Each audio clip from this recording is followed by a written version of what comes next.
Namaste and in la catch, and welcome to this episode of One World in a New World. I'm your host, Zen Benefiel, and this week's guest is a really dynamic woman. Her name is Anja Zibert, and she has, we'll start with the human design. She's a 3-5 generator, according to it. If you're not familiar with that, there'll be a link down below. You can check it out for yourself. She is the global HR disruptor for the human design AI company. She's also an activist, which means, I'll put it simply, she's a founding member of the Octopus Movement, which is how we met initially. The Octopus Movement is about nonlinear thinkers and providing a safe place for them to gather and converse about how to create a better world together.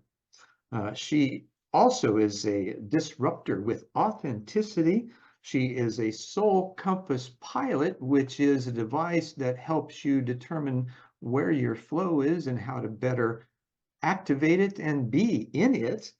And what she says, I find really interesting on her profile. She says, my journey has taken me from being a headhunter in a corporate recruitment agency, that's a headache and a half, to a heart hunter in my own company. It's not just about filling positions, it's about connecting souls. And that's really what we all need to be about. Anja, thanks for joining us. Pleasure. Thank you for invitation. Thanks, Anne. Oh, you're very welcome. And I know that in my previous discussions with you, you're a very deep soul, wise and understanding, and this had to have happened. My guests often have an experience of an inner connection, depending on whether it's young, midlife, even just prior to or during COVID, sometimes they've happened. So when did yours begin, and how did that experience, what was it like? First of all, what do you remember from it, and what was happening around you at the time? Yeah, very interesting question.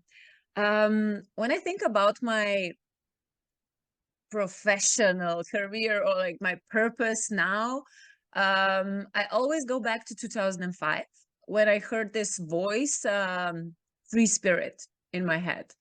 And that kind of, started this journey. But if I look at even, let's look at that for just a second. If I may interrupt, and I will. Yeah. Free spirit, the voice.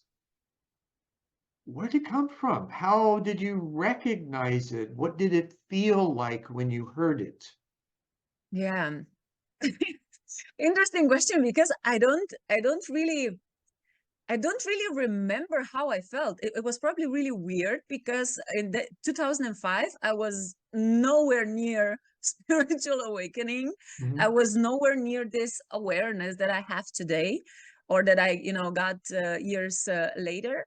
I was like, it was just a random evening where I was next to my computer, my laptop. I was going through some personal stuff. I just moved to England. I was with this boyfriend of mine. We lived together. We had some issues, and I just went, yeah, that was probably the story, because I was a month ago, before, I started living there.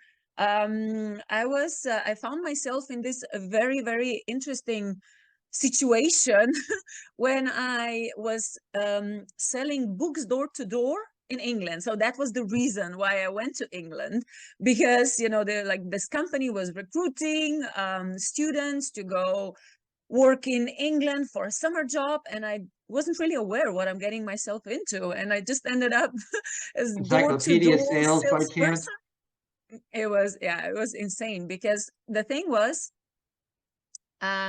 for 1 week there was a training going on. Training. So every morning they picked us up and they took us to this warehouse, and they were I can say, like, they were like brainwashing, like us. We had this script, what we supposed to say. Here's the way we do it, right? Yeah, exactly. This is the way you will do it. Exactly. It was like that. And, you had a script and you had all like the simulations, and this artificial doors or whatever. So how you open the door, how you have to lean in, how you have to put doors, between the feet so they cannot Wow. close the door and stuff like that. And It after sounds a like week, NLP on steroids, right? it was really, really crazy in a way, because the Yeah, thing yeah. was, after a week I was looking at these people. They were like all pumped, yeah, let's go out, let's earn some money, da, da, da. And I was like, what the hell just happened? I'm not even close. Like, nothing stayed in me, nothing, absolutely nothing, because it was so against my nature that I was like, how can I go out? Because I have no idea what to do. And I went out, I did it anyway, but it was so, so difficult, because every time somebody opened the door when I knocked, I could feel their energy. I could feel their anger, or, I don't know, like this really negative vibes. And it was, I don't know. It was very painful. I Yeah. felt physical pain, and also I think that that was probably the first time in my life that I was in depression, that I felt depressed, because I didn't know what was going on. And I was like, my mom and my dad, I was like, yeah, our daughter is in England. She's doing this summer job. And I was like battling for my life, because I didn't earn any money. I didn't have money for food. I didn't have nothing, because we were paid on, how do you say, Commission. provision, like, yeah, exactly, commission. And we didn't get paid at all. So it was pretty difficult. So after a month or something, I was like, no, I'm not doing that. I'm going back to Bristol, where we first started, where we had those training, and I met some people there, and I was like, yeah, I'm just gonna go there, and I'm gonna, try to earn some money, try to have fun, like, during the summer. And then at the end of the summer, I'm gonna go back to those people that I sold that books, that they gave me some deposits, but like very, very low money. And then, I will finish what I started, like the job. Yeah, because Right. it was like that. They paid you some deposit, you took their order, and then at the end of the summer, you brought them the books. Yeah. So basically, after that experience, I really, I thought that something is wrong with me, really, because I don't know, either like something is wrong, like mentally, like I'm so sensitive, or I don't know. I really didn't understand. But one evening, I was sitting behind my desk on laptop, and I was editing MySpace profile. MySpace was I remember social Tom. network. Yeah, exactly. Tom. Everybody had to Yeah. first Right. then. And it was super cool. And I was editing my MySpace. I was like, okay, what should be my username? And this voice came into my head, like, Anja, you are free spirit. You are free spirit. It's like, okay, free spirit.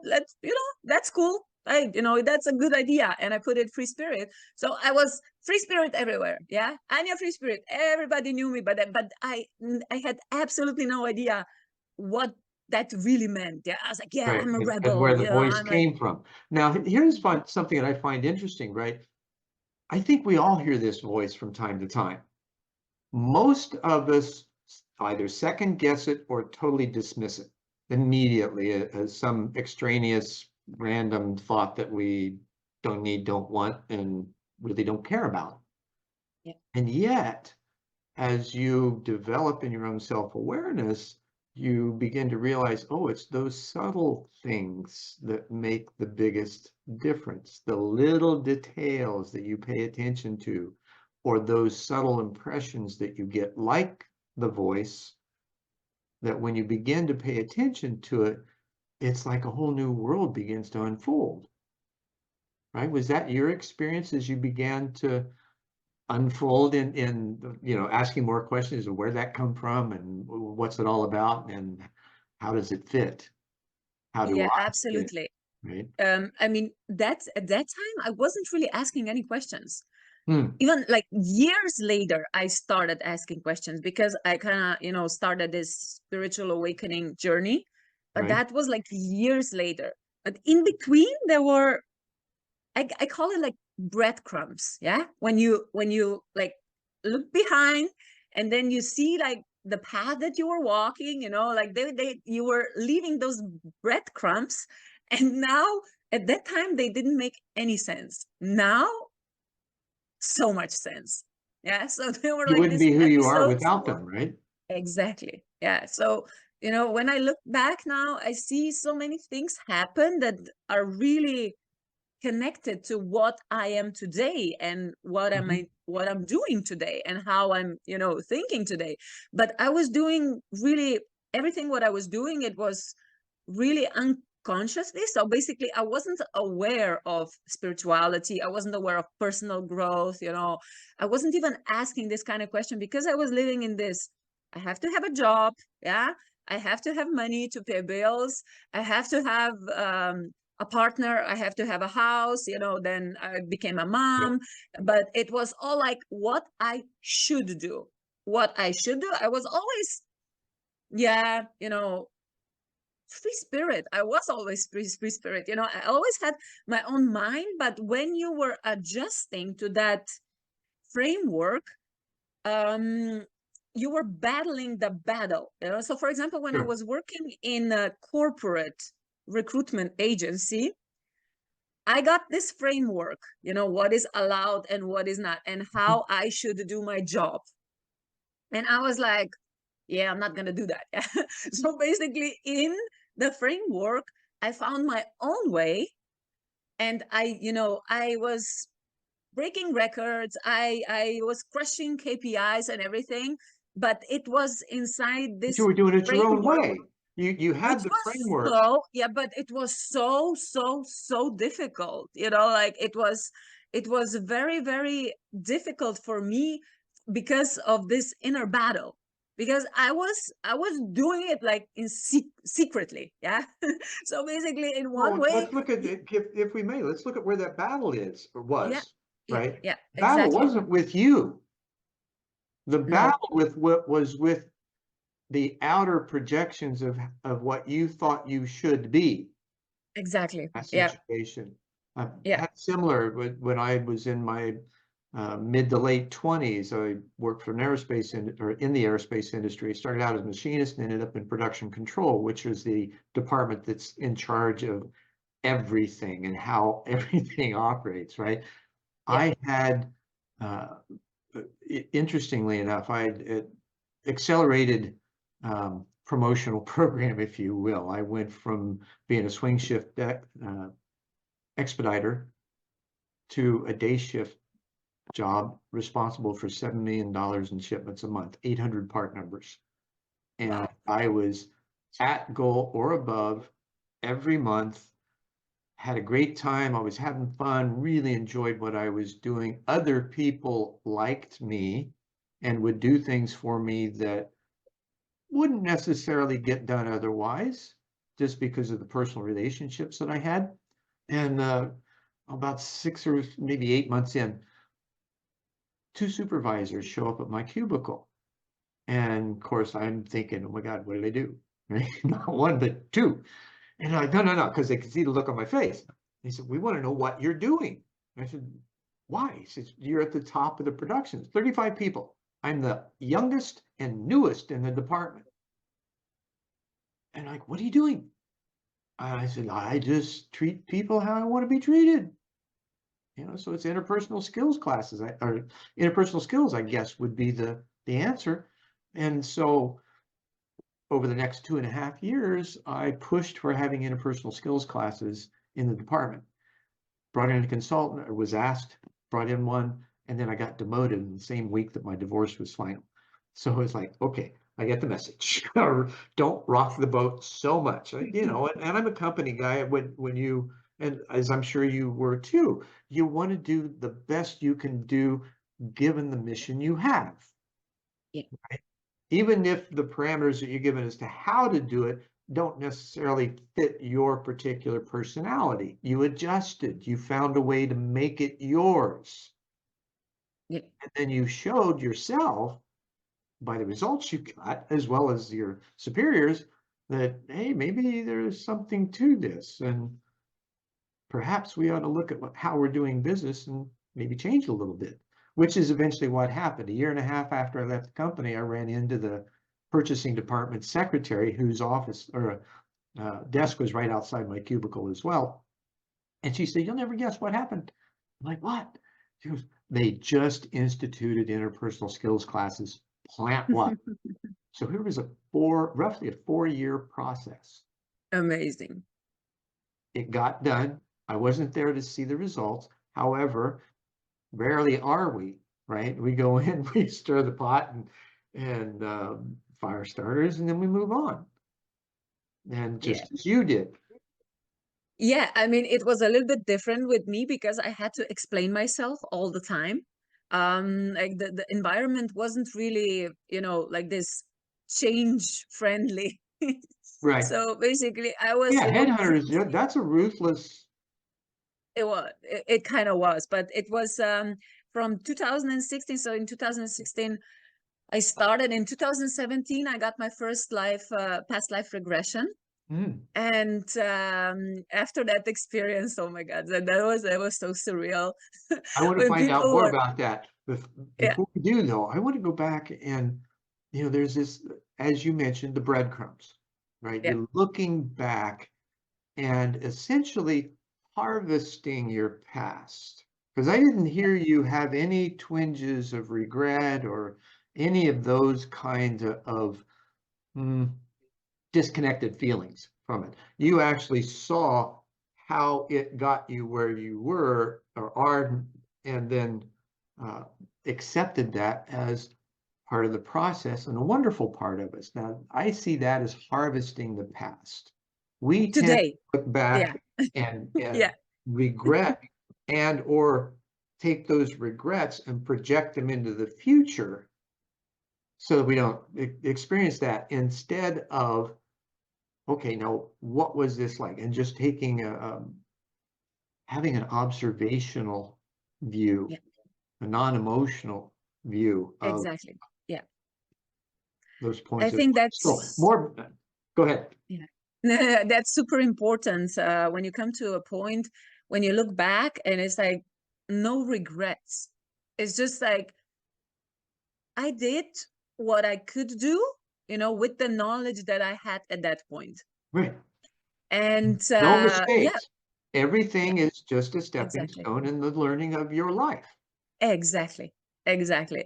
And also when you come to realization that your emotions are your responsibility, Mm. no matter what. And I was always, most of my time, like most of my life, I felt like a victim. I was in a victim mode because I was different. I was always different. I was I always think the many stubborn do, one, right? We don't know how the to black deal sheep with of the our boundaries. family. Yeah, so but yeah, I always felt like something, yeah, that yeah, that it's not fair, it's not fair that this is it, this is like that. But then when you start thinking, like when you get this realization and who am I and why am I here, and like everything would, like when you look back, it's like sometimes I feel that was not my life, because I'm completely different person Sure. now. So it's like, Right. whose life was that? Like, I cannot even believe that I went through that, for example, like all the past experiences or something, because there's no emotional attachment to those events anymore. Like, do Sure. you understand what I'm saying? Oh, Like, absolutely. And I'll take yeah, it to this conclusion, right? Not only did you change that you don't feel emotionally, intellectually, mentally your yeah, body physically, yeah, our cells change completely yes, every 7 yes, years or something like that, right? So when you take what Bruce Lipton and others like him are saying, you can change your cellular memory in process by adjusting how you see things. yes. The And memories are still I'm there. It's how you interpret living proof things. for that. Right. Yeah, Awesome. So absolutely. back to your past life. What was that like? And because a lot of people we hear, past lives, reincarnation, Akashic records, all that kind of stuff, and especially engineers and people that are really, left brain, the analytic Mm, science kind of folks, they hear that and they go, yeah, I don't know, right? Because they don't have any direct experience of yeah, it. And oftentimes will not allow themselves to have a direct experience because of their predisposition to judge it. Now, with yeah. you, totally different. You went in open mind. What was it like?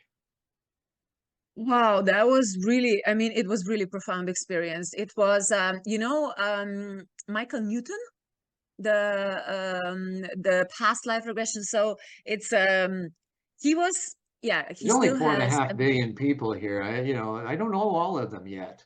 Okay, anyway, I mean, I don't know, like this person, I don't know if he's still alive. But the thing is, like, there's a school, yeah, for past life regression, like the soul of the journey. I mean, he wrote a lot of books around it because it's like it's Mhm. really really famous, and so it was based on this practice. I was aware of everything around me, yeah, but the how do you say, like, this past life regression mentor, or what is the person, trainer or whatever, like Regressionist. yeah, regressionist, okay, perfect. So he guided me first to my childhood, then to the womb, and then it was, yeah, it was really interesting feeling, because it's like I was feeling that I'm going deeper and deeper, and at some point, um, for example, if somebody says, okay, a dog, yeah, and you know what that, when you think about the dog, you know what a dog is. You know that the dog is an animal, that Unless you're barks, that has. dyslexic and you think it's God. Okay, but for example, a dog or a cat or whatever. But the point is, when he said something, and my mind didn't recognize that word anymore, Yeah. yeah, it was like that. Then I felt that my mind is not in charge anymore. Mhm. So then I just let go, and then it was like, like this tunnel or light or whatever. And it's like, and he just said to me, okay, now are you on the other side? And I was like, yeah, probably. But I was like, I don't know, I did something with my hand, because when I was listening to the recording, I was showing a lot of signs, and I was not really having like this long conversation, just question. I was answering question, very short ones. Right. So when he asked me, like, where are you, yeah, just look down and tell me, where are you? And I looked down, and I saw myself, like, I was wearing these sandals, and it was a very yeah, it was like a very like dark soil as well. And I was looking around, and I saw this horse. So basically, and also my dress, and I was an Indian one, like Native American woman, yeah. Mhm. And it was, some of the images are still very confusing, like I didn't really understand at that point. But in that life, I was a woman, very very beautiful woman, very beautiful Native American woman. And also, I had two children. I was around 20 years old, and I had a husband, but there was no love between us. He was just like there, like hunting, or it was arranged marriage or something, I don't know, like there was absolutely no love. So Mhm. all I got were my children. And everything what I did, I did for my children. Like all my soul was dedicated to my children, and they were like young children, boy and a girl.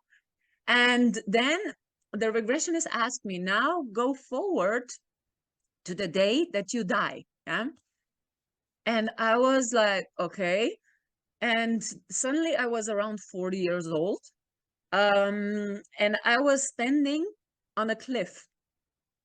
And it's like, what is going on in your head? What are you thinking? I was like, yeah, my children grew up and they don't need me anymore, so I have no purpose to live anymore, Mm. and I don't want to live anymore. So I jumped. That was so surreal. And I didn't feel anything because I probably popped out of the body, because like when he was like, is it done already?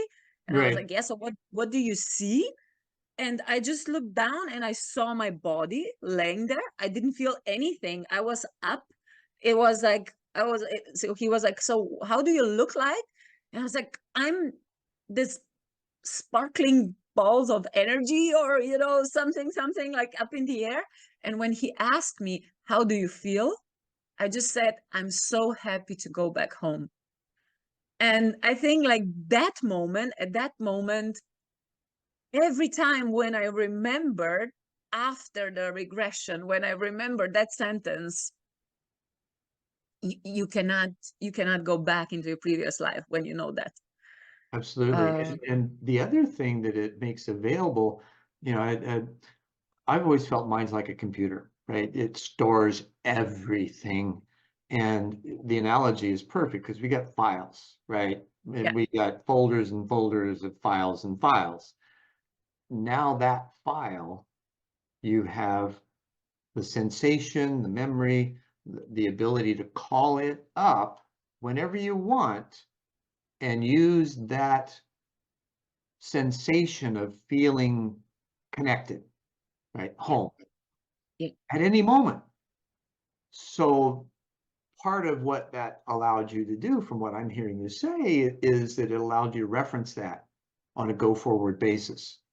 And yeah, that actually helped you to move along your own path, which I think many are able to do that. They just don't know, I often call it psychospiritual technologies, right? In order to yeah. be able to do those kinds of things.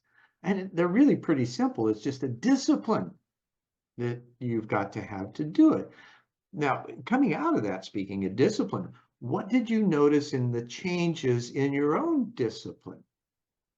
Cool. A lot, because one other thing was that I also went through this life between lives. So Mhm. it's a period, when you go to the other side and then you are in between. So you get this life review and everything. And yeah, I was told that was actually really, really powerful, because at that time, like all my life, I lived in a way, oh, I'm here to make people happy. Yeah. I want to make people happy. I want to make people happy. But I didn't think about me.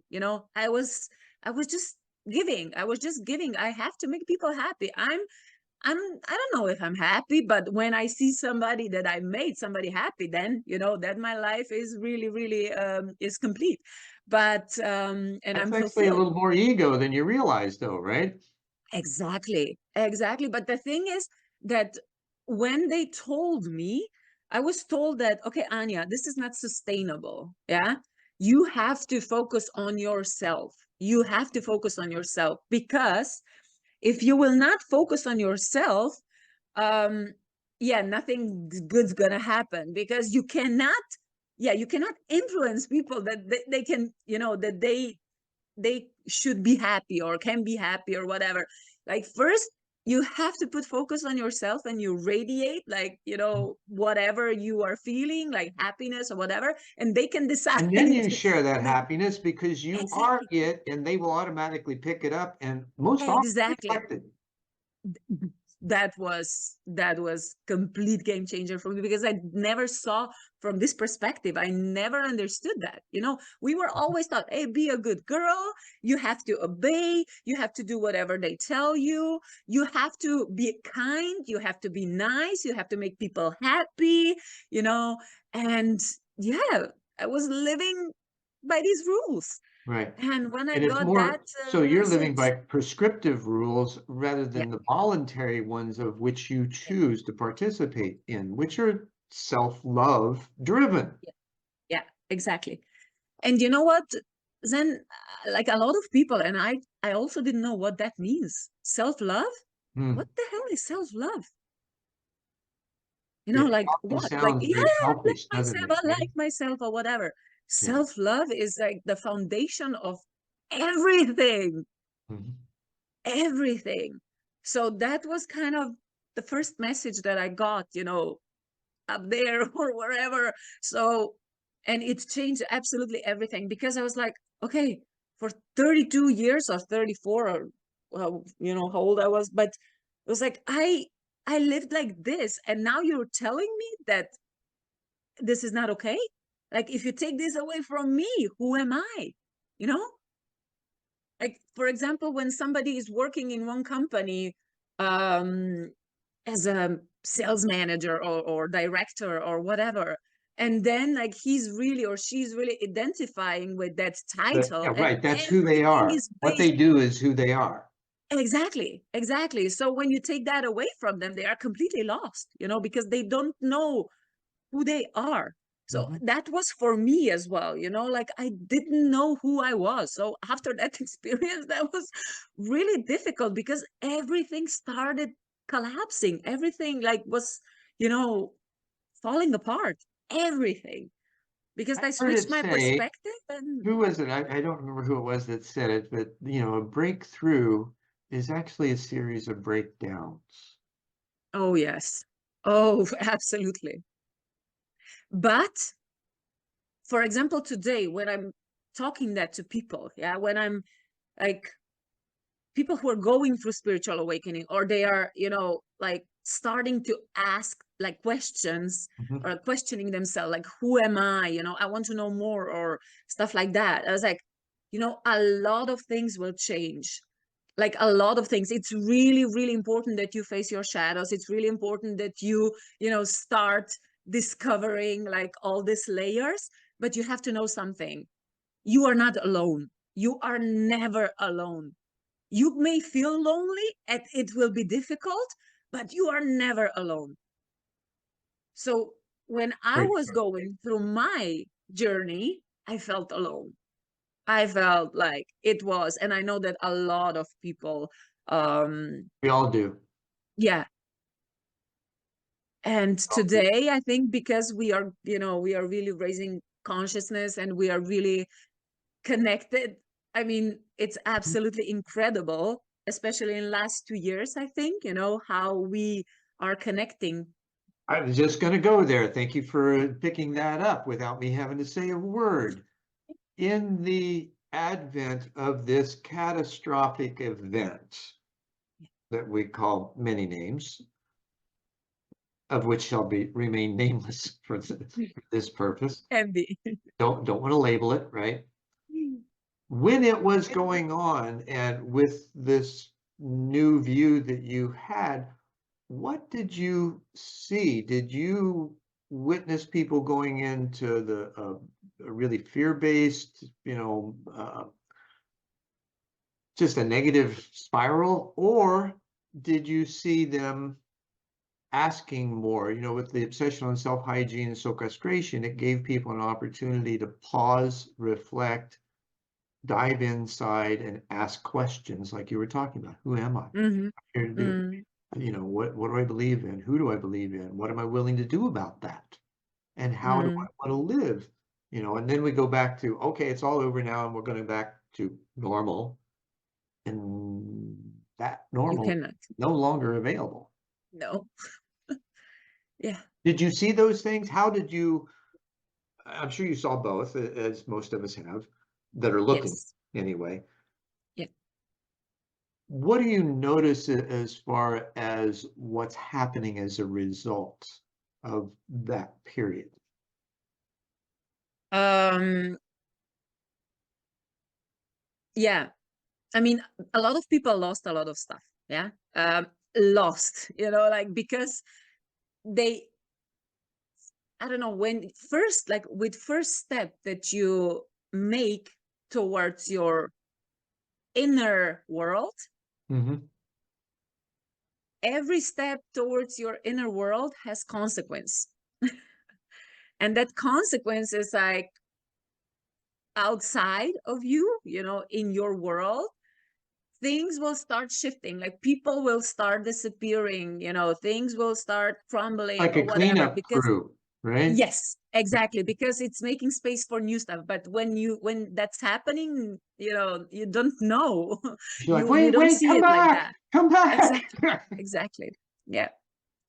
So I mean, that was such a powerful period, because I was thinking the other day about that, because I saw, at the beginning, it was more fear-based, and we were following because we didn't know what the hell is going on.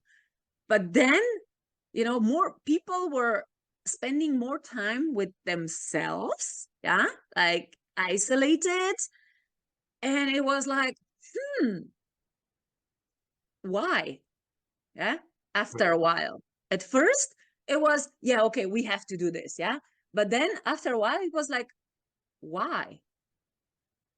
And when you ask that why, that's a ripple effect. Many answers come from that. My wife and I were really fortunate. She's from St. Petersburg, Russia. I'm from a small town in Indiana. Both of us are kind of rebels. We did not change. We got married in 2017, but lived together for a year prior to that. We're together 24/7. So we didn't need to sequester. We were already sequestering because both of us worked out of the house. She's a piano teacher. I'm a coach and facilitator, and most of my and web designer and builder at that point. So our work was pretty much in-house or remote, and both of our businesses increased. Wow. Never wore masks. We Yeah. never, I went out and did all the shopping, and I was refused entrance at one grocery store because I wouldn't put a mask on. I was okay with that. Their loss of my money, right? So this was just flying in the face of reason that everybody else was saying, hey, you got to do this. You got to know you can't do that. You can't. Why? Yeah. Right? I'm going to live my life as I normally live it. I don't care what you say I need to do. Yeah. You cannot tell me how to live me. Mm. And that's what you found. This is what most of us find. We do us, right? You do you, I do me, and we find a way to dance together as a result. It just Yes. happens naturally. When you are on the same vibrational frequency level. Or even close, right? Sometimes Even even close. Yeah. not. I'd go into the store, even with people with masks, right? I'd look around, Yeah. and of course, I'd see them, and I would make comments. I love to engage people in public, right, and have fun and just do wacky, weird shit, right? And You just should have these videos, like viral videos on TikTok and stuff like that. looking back, I never do that. That's something else I got to think about. Yeah. Right? So when I'm in the moment, it's the moment. And yet these folks would just have a blast. You see the corners of their eyes turn up, and you could see their face move up, and Amazing. you couldn't see the Amazing. Yeah. smile underneath the mask. However, their facial expressions obviously change. So, being able to do that is, I think, just a gift. And why not? Right? Yeah. Just be who you are. And when you're that free, as I'm sure you are, maybe not to the degree I am, because I'm really extroverted in public. We have fun. Isn't Yeah. life about having fun, to spread joy and to share in the abundance that is available if we just accept that it's there and welcome No, it instead of resist absolutely. it? Now, Now I see it like that. Yeah. Now I see it like that. Absolutely. so in your years of resistance, what were some of the things that you thought then that you became aware of that was stinking thinking later? Okay. Can you repeat that? That for what? Yes. Stinking thinking. So, right, the stinking think is how we ask for stuff, we pray for Mm-hmm. stuff, and it shows up, and we stiff arm it because we're not aware of it showing up. And those are thoughts that we have. Those are perceptions and beliefs Mm-hmm. we carry. What did you find were yours that you overcame in order to be able to be that receptor? Yeah. Definitely setting boundaries. I had to learn how to set boundaries, how to say no. And also, I was a huge people pleaser. like I said, like making people happy and stuff. So that's why I was really attracting a lot of also, in partnership, like And men. unfortunately, our global society is set up as a codependent realm Yeah, currently. exactly. Yeah. So, and also, one of my biggest challenges, um, in this life in general, I can say, but I can proudly say now that I was working a lot on that issue, but emotions, and feeling, and I'm not going to say resentment, but like we are taught that we were taught that if something bad happens, yeah, you remove, and it's like, yeah, you just go on with your life, and you like just don't deal with it. Like if that person or that situation is not a part of your life anymore, you don't have to focus on it. Just go forward, go Yeah, you forward. don't need to Nobody. cut off your hand just because you broke a finger. Yeah, but still, like nobody taught us, that we should pause and we should process. Mhm. Yeah. And this processing, um, I did it now, yeah, when I'm 40. So like for 20 years, even, before, or like stuff that happened. And also, for example, my relationship with my parents, because I'm the only child, and it was very, I'm not gonna say complicated, but I was a rebel, Mhm. but I was And being the always, only child, probably spoiled. no, not really, No, not really. No, but loved no, it I was nonetheless. never, yeah, I was asked a lot of, yeah, a lot of time I was asked this question, but when I was thinking, and I was actually asking my mom, like, was I spoiled? And she was like, no, you were not spoiled. Like at some point, you're like, Well, it's good you don't know whether you were or not. You have to ask. yeah, but That I would be an didn't even know indication what that that you means, probably weren't. like spoiled, because we weren't like, we didn't have a lot of money or something. And I didn't really wanted a lot of stuff. I was really, I don't know, I was spending a lot of time in nature and yeah, stuff like That that. Like, alone. Yeah, it's yeah, I spent a lot of time alone also. Yeah. But also with my cousins or whatever, when we were playing, but it was more like, mm, I saw things differently. And when I didn't want to accept the way, that somebody is convincing me, no, you have to, like, for example, I saw, I don't know, dark white, and they were like, no, this is gray, yeah, or something like that. And they were like, yeah, convincing me, you have to see it like that because you're wrong, you have to see it like that, you have to see it like that, you have to see it like that. I was like, no, I mean, I respect your opinion, but I see it differently.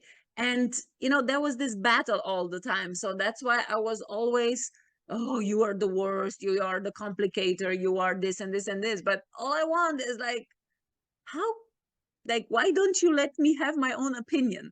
Yeah, this was my challenge. So when I learned that my opinion is my right, mhm. and no matter what other people think, my opinion for me is the most important thing. It's your And truth. it's my truth, but it shouldn't be like, it doesn't have to be truth for other people. Yeah. No, So no, that's the thing, your it's truth. only This is mine. what, the individual specific. This is what, we're talking about the Vedantic philosophy and being Yeah. divine threads from the unit of consciousness incarnate, depending on which life it is, doesn't matter, capable of having God consciousness. Well, what's that mean? Right? That means you're aware of your connection, first off, and you grow in that just as you would normally as a human being in your own adolescence to maturity. Mm. Right? It's still a process. We don't automatically leap into that I'm the creator of all place. It's hard enough just to be the creator of your own life. On And your you life. are. Yeah. Yeah. And that's where it leads you to understand is that you are the creator of your own life, individually specific. Exactly. My own reality, Yeah. my own reality. So Now we can share yeah, it's that, right? And this yeah. is what this conversation, right? We're conversing primarily because we're available and willing. And it's a result of what we we're talking about earlier, coming out of that challenging period and saying, oh, okay, wait a minute, there's conversations that aren't happening that need to. And this is Yeah. expressing those inner dives and the inner experiences. We're bereft of having conversations about them so that we can find some kind of shared reality that Mm-hmm. we can dance better in. You know, sometimes we may need to change the tune, maybe even need to change the dance floor. Still, it's that opportunity to have that inner life become more present in the outer world as we talk about it and demonstrate that no, we're not crazy. We're all going through this. It's just that there's been this old belief system that anybody that talks like this is crazy and needs to be institutionalized, right? That's the way it used to be. Yeah, yeah. And that happened to I can me imagine. when I was younger. So I know that is possible. Today, not so much because of that openness and acceptance that, oh yeah, that's just a woo-woo. You know, there's at least a willingness to consider it. There's still the projection of, yeah, you're out there and I don't want to talk to you, mostly because that person has not discovered themselves yet. Mm-hmm. Yeah. So there's a And bunch of us that have, though. And how are we learning to communicate? You know, Perry put together the octopus movement. mm, Mark Victor put together the Live and Let Live global peace movement. David Hodgson started the global collab or the global regenerative collab, you know, all during this time. Would those be indicators that maybe something more is afoot and we're just beginning to find our footing in that? absolutely, absolutely. Mm, I wanted to just tell you before I started, yeah, as well, when I was in recruitment company, after my past life regression, it was probably like 2, 3 weeks after that. You know, people were coming to me for an interview. Because I was the one who was doing interviews, you know, to place them to companies and stuff Well, like that would that. definitely shift your perspective in interviews. Yeah, but not only that, Zen, like there were people inside. We were in this small, like, you know, office, and I was sitting there, and people came in, like, you know, one by one. So basically, there was this guy, and it was on the other side of the table, and he was looking at me. And you know, I just started asking him like this random questions. Yeah, so you know, okay, you were doing this and this and this, and he suddenly like, wow, you brought a lot of energy to this world. Are you aware of that? You know, I've been told that I have to pass this message to you, and you are this and this and this. And I was like, what the hell is going on? That's a And random generator, huh? that was really super weird at that time, but it was not the only one. Like stuff like that started happening to me, and they were like just this random people that they were passing on messages, and I was like, okay. But you know, then when I started expanding my awareness, and I was like, I was not like, okay, this is not possible. I was, okay, I don't know what's happening, but I leave it open. Yeah. I Well, don't know. and it's I don't know. It's nonlinear, just you know, like the octopus, exactly. the nonlinear thinkers. Life is nonlinear. Exactly. And You cannot, sometimes yeah, it's non-local. exactly. Yeah. And it was not local. I mean, so many, crazy. Like at that time, it was like, what? But like I said, you know, on this journey, and when I really was learning, and this is like my mantra now, you know, life is a playground, and I see everything as a game. And we are here, you know, like we are exchanging these toys, and we are playing, and we are learning, and we are empowering each other. And But enjoying that, I think that's the and most important enjoying, way. yes, You yes, enjoy what's exactly, happening, even though it may not seem to the outer world like it's all, you yes, know, fun and fancy. yes, Even in yes, those tumultuous moments, there's excitement because they're the beginning of change. yes, And when you begin to see those patterns in your own life, you know, conflict, chaos, oh, change is about ready to happen, right? Then Oh you, my God, yeah. With this awareness, you have like you have gold in your hand. Mhm. Yeah. With this awareness. Seriously. Like it can save you so much suffering. And you can really create a lot of ripple effect with this awareness, you know, when you are dealing with challenges or whatever, but you are also inspiring people how they can deal with challenges. Right. And um how do you do that, right? Part yeah, is your just you showing up. What about the yeah. questions that we're able to ask, to get others to think differently in the moment? Mm, A lot of these things, when you introduce a question, is like, oh, I never thought about it that way. yeah. For example, human design, yeah, like we Yeah. started with human design as well. um that gave me so much clarity because I'm a 3-5. Yeah, that means life experimenter. That means that my life is based on trial and error. My life is based on trial and error. So I failed so many times, so many times. You cannot like, and a lot of people like, okay, she's a loser, you know, like she's a failure, like she's never gonna make it. And when And I that's the word that many people use, failure, mistakes. Um, exactly. and because, as you said, this is all trial and error. Life is trial and error. You try something, you give it up. It's somebody said years ago, perfect love has no fear in it. And Susan Brown and I were talking the other day about the founder of Token of Me. I had mentioned, years ago, somebody asked me what my superpower was, and I said vulnerability, right out. And then Susan said something the other day, that vulnerability still has a little bit of doubt, right? Trust is the other side of vulnerability.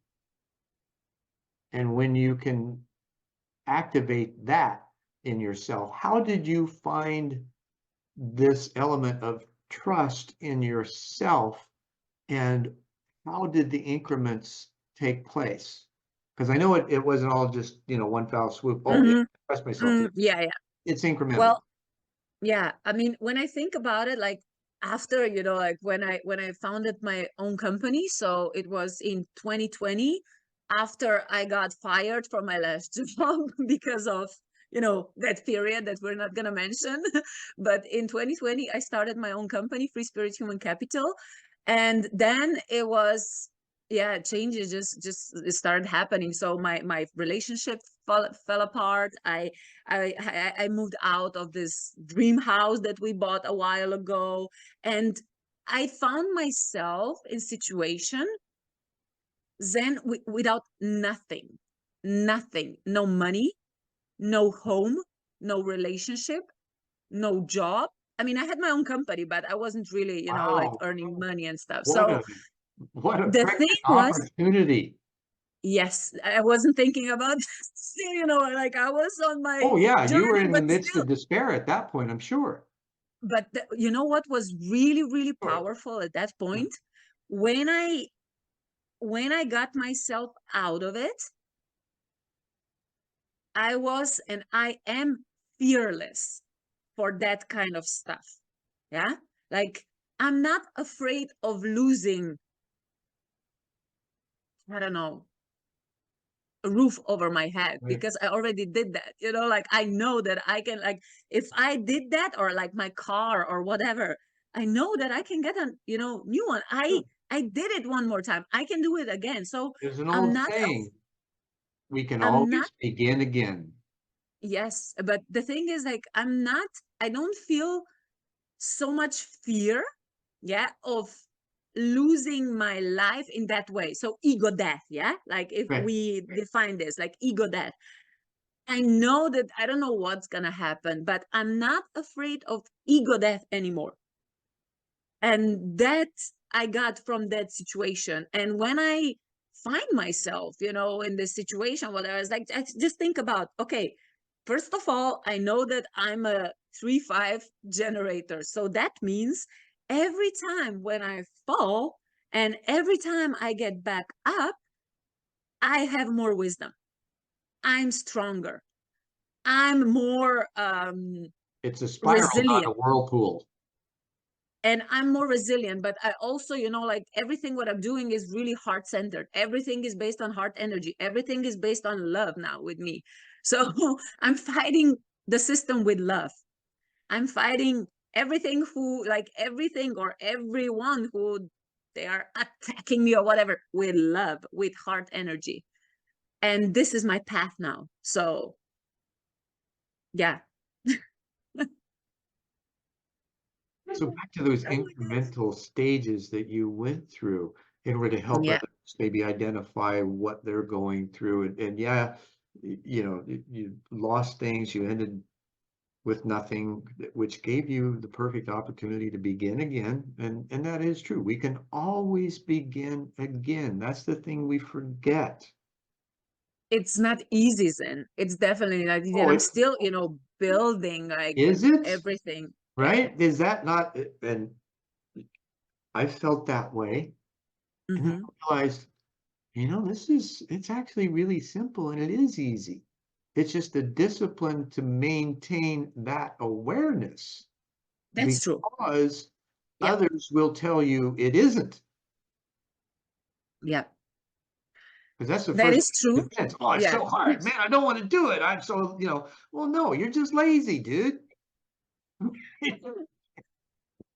So sometimes I feel, and I can honestly say that, like my spirit is strong and my mindset, yeah, sometimes I still have challenges. Like, I'm like, hey, shut up, like my heart is in charge now. But it's more about this physical physical exhaustion sometimes. Like I find myself, I'm like tired, tired in a physical way because when you go, like I'm never alone because I know that I'm never alone. Like I have my tribe around me. I have, non-physical world around me and stuff. But it's like the body, our vehicle, yeah. It needs to recharge. It It needs needs to recharge. community. It needs community. We're Yeah, designed to be communal beings. And yeah, if we don't have that, we get fatigued. These conversations, even though, we're thousands of miles apart, these yeah, are yeah. tremendously energizing because we're having some interactivity. It's amazing. Yeah, it's 11 p.m. here, so I'm not even nearly, sleepy or whatever. But I'm just trying to be honest about it. Like this transformation, I mean, in my case, it wasn't overnight. Yeah. Now little things are happening, and I know I can feel it in my heart, in my gut, that something huge is coming. I don't know what, but Hmm? in a collective level, And I'm there's like I can feel it. anticipation with a kind of joyful giddiness as Yeah. opposed to Yeah, fearfulness. yeah. You can say it like that, but what I also want to emphasize, that whoever is going through that kind of transformation, personal, spiritual, or whatever, it's a process.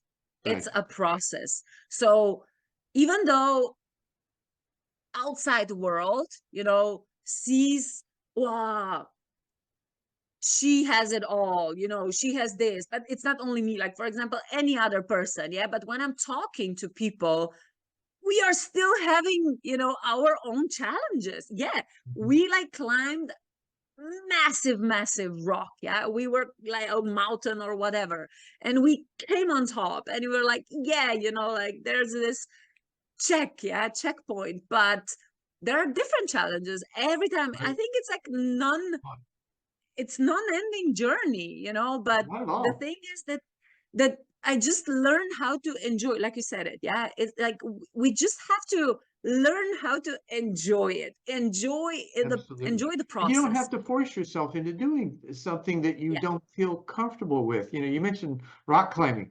I spent my 30s and up through my mid 40s doing a lot of rock climbing. Really. And Wow. I just really enjoyed it. I mean, it's just, you can't imagine the feeling on the rock. always protected, no free climbing, Yeah. right? We're belayed, so that, you know, I had to learn how to fall gracefully, because you know, as soon as you start to go, you want to grab a hold of rock. Well, that's where you rip your fingers up. Um, what happened though is that, you know, I had a buddy that was really good at lead climbing, and he'd just scamper up and, you know, clip in and have everything ready. And one day I thought, okay, I'm going to try it. So we go up this, and it's a fairly easy face, and yet the first anchor is about 60 feet up. And so I'm up there, and I get up to the anchor. I clip the um, carabiner in, and I was pulling the rope up between my legs to clip it into the other carabiner so that we'd have that first anchor. And just as I'm pulling it up and getting ready to clip in, I hope I don't slip. And you did. On the S in slip, my right foot let go, and I'm cascading, but I'm sliding down this rock face. And my rock climbing shoes sound like a card in a bicycle tire, right? Just down the rock face. And I'm watching the ground come up, and I'm thinking, oh my God, what am I going to do? And no fear at that point, because there were just things he had to do, right? And I get about 10 feet off the ground, and I push off, and I turn around and I knock my buddy down with my elbow, and I land on my feet, and I tumble, and everything's fine. Nobody got hurt. However, my point is, you don't have to lead climb. If Yeah. somebody else is better and more willing, let them do it. You Yeah. don't have to go beyond your own limitations or what That's true. you know, there's a lot of things you can do just because you don't know you can't, first of all. And yeah. And also in this process, what I learned is to accept help or to ask for help, Right. because that's also super important in this journey. You know, we were also taught, yeah, don't ask for help because that will show your weakness. And I deleted that program from my head. It So actually shows your strength, your yes, willingness to ask yes, for help. And yes, today, this is one of the key features in the industry, is the yeah, willingness to ask for help. Everybody tries to do exactly. things on your own. You think, Yeah, oh, you know, I can't do this on my own. I'm so, and you get frustrated and angry at yourself, and you're beating yourself up, and then before you know it, you're beating everybody else up around you yeah, because of that. Instead of saying, hey, you know, this is one of the things that worked for me in the aerospace industry. I'd walk into a new situation and say, hey, you know, I'm new at this. I don't know what I'm doing. Can you help me out? yeah.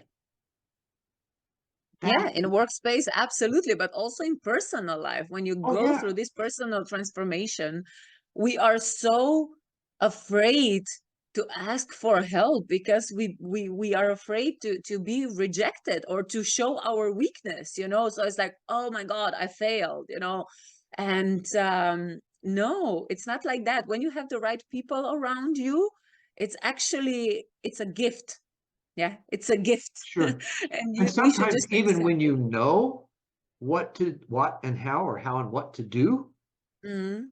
it's still good to say, I don't know. Yeah, so Help me absolutely. out. What are Yeah. your thoughts? You know, give the other person the opportunity to shine. I And really then love if they, working with people who say, I don't know, or like talking to people who they like to say, I don't know, because that means, you know, they really, um, yeah, they are really aware, you know, that they don't know everything because right. nobody knows everything. Well, they So do if you about are, themselves. And here is one of the things that I find really interesting that, you know, I don't know. What if you did? What yeah, might that be? Right? And it just catches them off guard, first of all. You know, we are tapped into infinite intelligence when we get out of our own way. The answers are there. We just have to ask questions and shut up. Listen.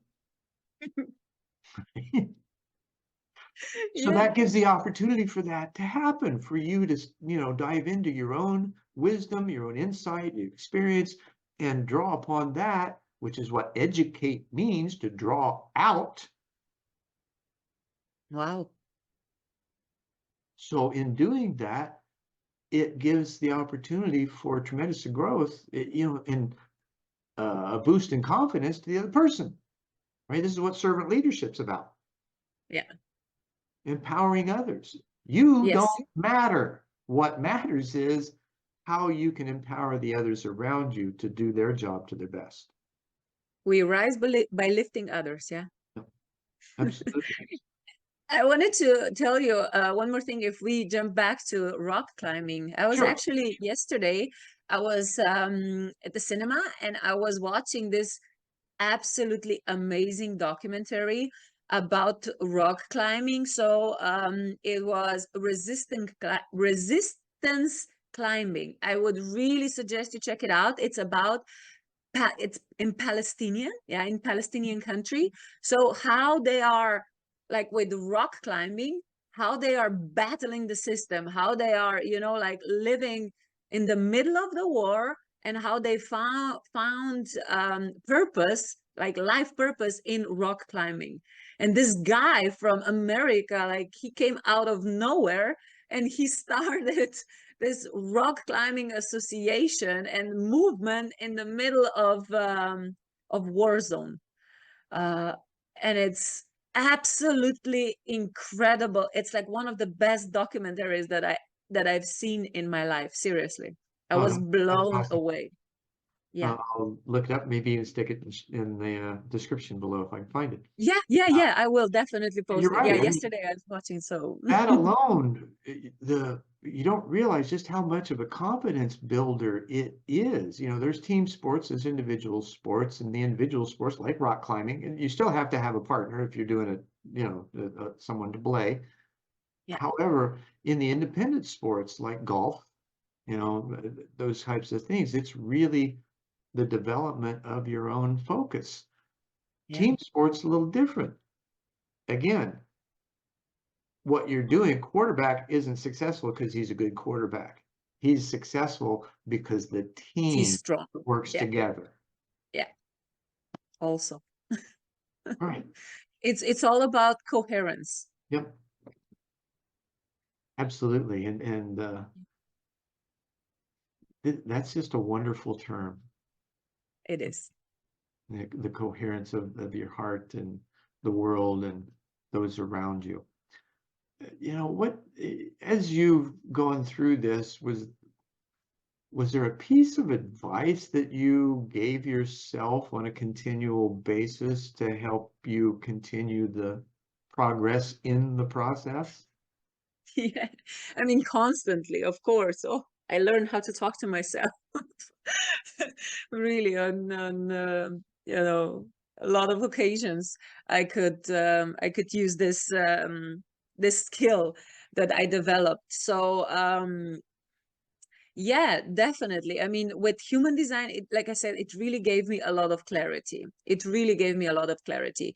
And also with my company, I have this slogan. So past experiences do not define you. What defines you is who you are and who you believe you can become. So like past really does not define us. Like it shape us, definitely, is who we are, but it's that definition. So what we did in the past, who we were in the past, that doesn't define us today. We can Harvest the always seeds and change it. plant for the future. We can always change it, always. And you can change it like that. You can change it. It's all about decision. Yeah. And it's really funny. Maybe we can touch also this topic, subconscious patterns. Yeah. Or like blockets, blocks. It's like sometimes we are aware of them. So they are not subconscious anymore. Yeah. It's really like now, when I'm in this business and when I'm talking to people, I'm empowering people. It's like, yeah, I have this subconscious pattern and it's like this and this. And so you are talking about it. You are aware of it. So But it's it's not not subconscious subconscious, anymore. not subconscious anymore. Exactly. So what I also did with myself, when I started becoming aware of some of my patterns, especially like reactions and stuff like that, I named them. Yeah.